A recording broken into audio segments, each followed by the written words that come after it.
हर हर महादेव मित्रों, inspiring legends में आपका स्वागत है मित्रों। आज हम आपको सुनाएंगे कहानी, जो कहानी बड़ी ही ज्ञानवर्धक और मोटिवेशनल है। तो चलिए चलते हैं कहानी की तरफ। बहुत समय पहले एक छोटे से गांव में एक युवक रहता था। वह दिखने में तो साधारण था, लेकिन उसका मन हमेशा सवालों से भरा रहता था।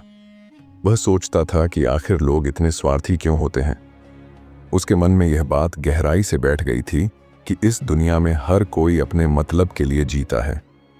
वह मानता था कि कोई उसकी परवाह नहीं करता, कोई उसे समझने की कोशिश नहीं करता। वह हमेशा दुखी और निराश रहता था। उसके जीवन में ऐसा कुछ भी नहीं था जो उसे सुकून दे। हर दिन वह खुद से लड़ता, सवाल करता और बेचैन रहता। एक दिन वह इस उधेड़-बुन से थक गया और उसने फैसला किया कि वह इस गांव और अपने परिवार को छोड़कर चला जाएगा। वह बिना किसी को बताए एक लंबी यात्रा पर निकल पड़ा। चलते चलते उसने जंगल का रास्ता पकड़ा।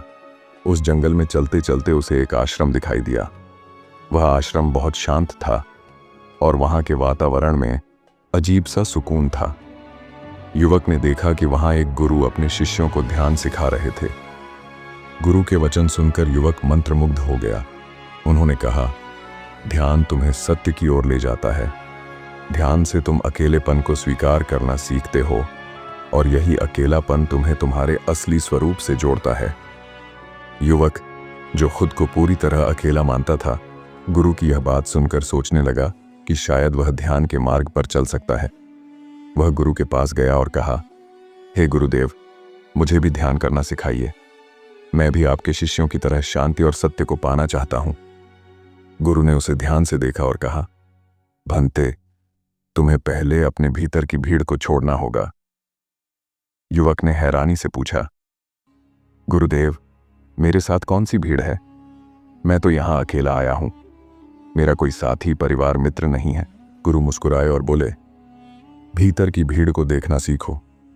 तुम्हारे साथ तुम्हारे विचार, तुम्हारी इच्छाएं, तुम्हारे शत्रु, तुम्हारे रिश्ते और तुम्हारी यादें हैं। इन्हें पहचानो और छोड़ने का अभ्यास करो। गुरु ने युवक को 1 महीने तक आश्रम में रहने और ध्यान का अभ्यास करने की अनुमति दी, लेकिन उन्होंने शर्त रखी कि वह प्रतिदिन ध्यान करेगा और अपने मन को शांत करने का प्रयास करेगा। युवक ने सहमति दी और ध्यान की शुरुआत की। पहले दिन वह जैसे ही ध्यान करने बैठा, उसका मन इधर उधर भागने लगा। पुरानी यादें, रिश्तेदारों की बातें, जीवन की समस्याएं सब उसकी आंखों के सामने तैरने लगीं। वह उठा और गुरु के पास गया। उसने कहा, गुरुदेव, मैं ध्यान नहीं कर पा रहा हूं। जैसे ही मैं आंखें बंद करता हूं, मेरा मन भटकने लगता है। गुरु ने उसे शांत किया और कहा, यह सामान्य है। ध्यान में मन को एकाग्र करना सबसे कठिन काम है, लेकिन अभ्यास करते रहो। जब भी मन भटके, उसे धीरे से वापस लाओ। यह एक यात्रा है जिसे धैर्य और संयम से पार करना होगा। विचारों की भीड़ और अकेलेपन का एहसास। अगले कुछ दिनों में युवक ने महसूस किया कि ध्यान करते समय उसके भीतर विचारों का सैलाब उमड़ता है। वह फिर गुरु के पास गया और बोला, गुरुदेव, मेरे मन में इतनी बातें क्यों आती हैं? मुझे विचारों से छुटकारा नहीं मिल रहा। गुरु मुस्कुराए और बोले, तुम्हारे भीतर जो विचार हैं, वही तुम्हारी भीड़ है। इन्हें पहचानो। जब तक तुम इन्हें देखोगे नहीं, इन्हें छोड़ नहीं पाओगे। ध्यान का पहला चरण इन्हें पहचानना है। युवक ने गुरु की बात समझने की कोशिश की और ध्यान के अभ्यास को जारी रखा। धीरे धीरे युवक ने पाया कि ध्यान करते समय उसके विचार कम होने लगे। अब वह अधिक समय तक शांत बैठ सकता था। उसे एक अजीब सी शांति महसूस होने लगी। एक दिन जब वह ध्यान में गहराई तक गया, उसने देखा कि उसकी सारी परेशानियां, सारी इच्छाएं और सारे रिश्ते मानो उसे छोड़कर जा रहे हैं। उसने महसूस किया कि वह वास्तव में अकेला है। वह दौड़ता हुआ गुरु के पास गया और कहा, गुरुदेव, मैंने देखा कि मैं सच में अकेला हूं। मेरे साथ कोई नहीं है। मेरी इच्छाएं, मेरे विचार, मेरी समस्याएं सब मुझसे दूर हो रही हैं। गुरु ने मुस्कुराकर कहा, यही सत्य है। यह अकेलापन ही तुम्हारा असली स्वरूप है। अब तुम अपनी भीड़ से मुक्त हो रहे हो, लेकिन ध्यान रखना, यह केवल शुरुआत है। 1 महीने बाद युवक पूरी तरह से बदल चुका था। उसने शांति और अकेलेपन को स्वीकार कर लिया था।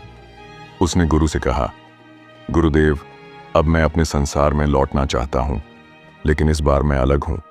मैं अपनी जिम्मेदारियों को निभाऊंगा, लेकिन भीतर से हमेशा शांत और अकेला रहूंगा। गुरु ने उसे आशीर्वाद दिया और कहा, भंते, अब तुम अपने जीवन को समझने के योग्य हो। यह अकेलापन तुम्हें हर परिस्थिति में स्थिर और संतुलित बनाए रखेगा। ध्यान का मार्ग लंबा है, लेकिन तुमने पहला कदम बढ़ा लिया है। युवक ने गुरु को प्रणाम किया और अपने घर लौट गया। अब वह अपने जीवन में पूरी तरह संतुलित और शांत था। उसने अपनी जिम्मेदारियों को निभाया, लेकिन भीतर से वह हमेशा अकेला और स्वतंत्र रहा।